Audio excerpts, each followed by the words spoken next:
शुभ सकाळ. तर आज आहे भोगी. तर भोगीची आपण आता मस्त अशी भाजी बनवणार आहोत. तर त्यासाठी ह्या मटारच्या शेंगा घेतलीत, डफळच्या शेंगा, पांढरी पापडी, काळी पापडी, भिजवलेले शेंगदाणे, वांगी, सोललेले हरभरे, गाजर आणि बोरं असं साहित्य आपण घेतलेलं आहे. आता ह्या भाज्या सगळ्या अशा स्वच्छ करून घेतलेल्या आहेत, निवडून वगैरे सोलून घेतलेल्या आहे आपण आणि स्वच्छ पाण्याने धुवून घेतलेले आहेत. तर ह्या थोड्याशा 2-3 पाण्याने अशा कच्च्या असतानाच धुतल्या की त्याचा शेंगांचा उग्रवास वगैरे जातो. तर आता वाटण तयार करण्यासाठी ते 4 कांदे गॅसवर भाजायला ठेवलेले आहेत आणि इकडे अर्धी खोबऱ्याची वाटी. तर आमच्याकडे भरपूर प्रमाणात करतात शेंग सोलाना, त्यामुळे एवढं वाटण केले आहे जास्त. तर हे कांदे आता चांगले भाजलेत. तर कांदे, खोबरं, त्यानंतर लसूण घेतलं आहे, हे खोबरं चिरून घेतलं आहे, कांदे, कोथिंबीर, अर्धी वाटी तीळ, अर्धी वाटी शेंगदाणे, आलं, असं वाटण. आता हे पहिल्यांदा तीळ भाजून घ्यायचे आहेत, तीळ आणि शेंगदाणे. तर आता तीळ आणि शेंगदाणे भाजून घेते. तर पहिल्यांदा तीळ मंद गॅसवर असे भाजले 2 ते 3 मिनिट. तर तीळ आता चांगले भाजून झालेत खरपूस. आता आपण शेंगदाणे भाजून घेऊ. तर शेंगदाणे आता भाजायला टाकलेत. शेंगदाणे पण मंद गॅसवर चांगले भाजून घ्यायचे.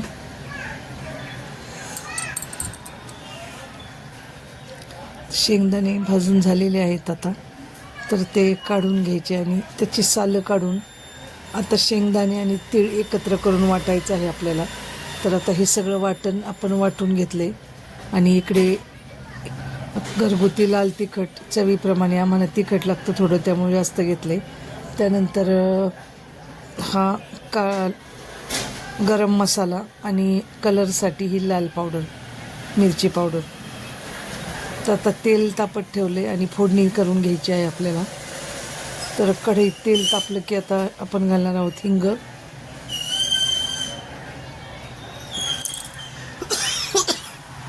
त्यानंतर जिरी मोहरी घालून फोडणी चांगली तडतडली की त्यात ते मसाले घालायचे.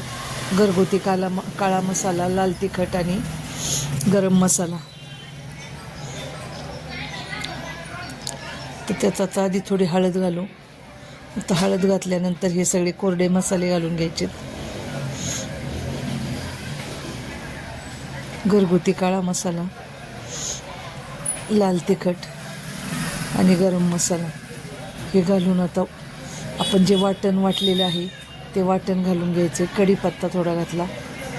तर आता हे वाटण छान तेल सुटेपर्यंत परतून घ्यायचे. आता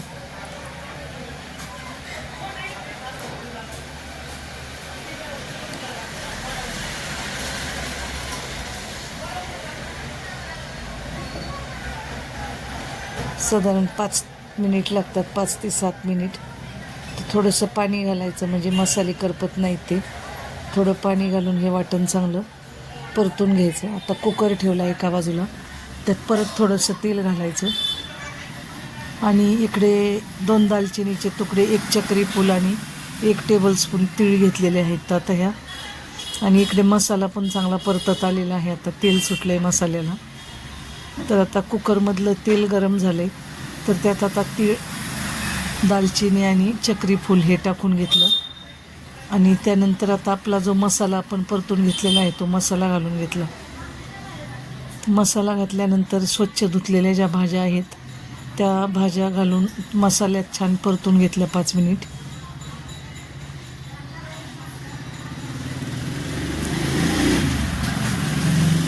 त्यानंतर चवीप्रमाणे मीठ घातलं आणि गरम पाणी. तर तुम्हाला जेवढा रस्सा पाहिजे भाजीचा तर तेवढं गरम पाणी घालायचं आणि कुकरच्या 2 शिट्ट्या केल्या की मस्त अशी ही भोगीची आपली चमचमीत आणि रसरशीत भाजी तयार आहे. तर ही रेसिपी तुम्हाला कशी वाटली हे नक्की सांगा आणि आमच्या चॅनलला लाईक करा, शेअर करा, सबस्क्राईब करा. तर पुन्हा आपण भेटूया पुढच्या व्लॉगमध्ये. तर तोपर्यंत बाय बाय.